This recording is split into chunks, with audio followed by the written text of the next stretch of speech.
የገልፍ ሀገራት መሪዎች ጉዳይ በጣም ነው የሚያሳዝነው፣ በጣም ነው የሚያሳፍረው።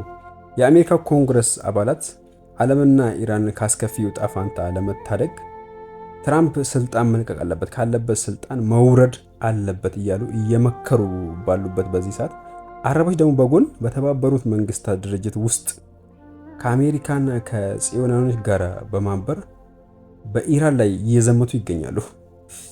ትናንትና ባህሬን በሆርሙዝ ሰርጥ የባህር ጉዞ ደህንነትን በተመለከተ ለጸጥታው ምክር ቤት የውሳኔ ሀሳብ አቅርባ ነበር ባህሬን። እና ይህ ውሳኔ ምን ይላል?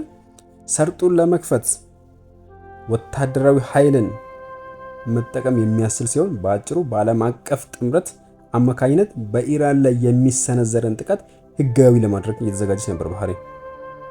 እንደዚህ ማለት ታውቃላችሁ በ2003 በኢራቅ ላይ እንደተደረገው አይነት ማለት ነው። የሚገርመው ግን አብዛኛው አረብ ሀገርና የሙስሊም ሀገራት ኢራንን ለማጥቃትና ኢራንን ለማጥፋት አንድ መሆናቸውና መስማማታቸው ነው። ባህሬንና 11 ሀገራትን ጨምሮ ለውሳኔ ሀሳቡ ድጋፋቸው ሰጥቶ ነበር። በቃ ይሄ ነገር እንዲሆን እንዲተገበር ብዙ ነገር እንዲደረግ። ግን ሩሲያና ቻይና ናቸው ቮት መብታቸውን ተጠቅሞ ይሄ ነገር ውድቅ ያደረጉት።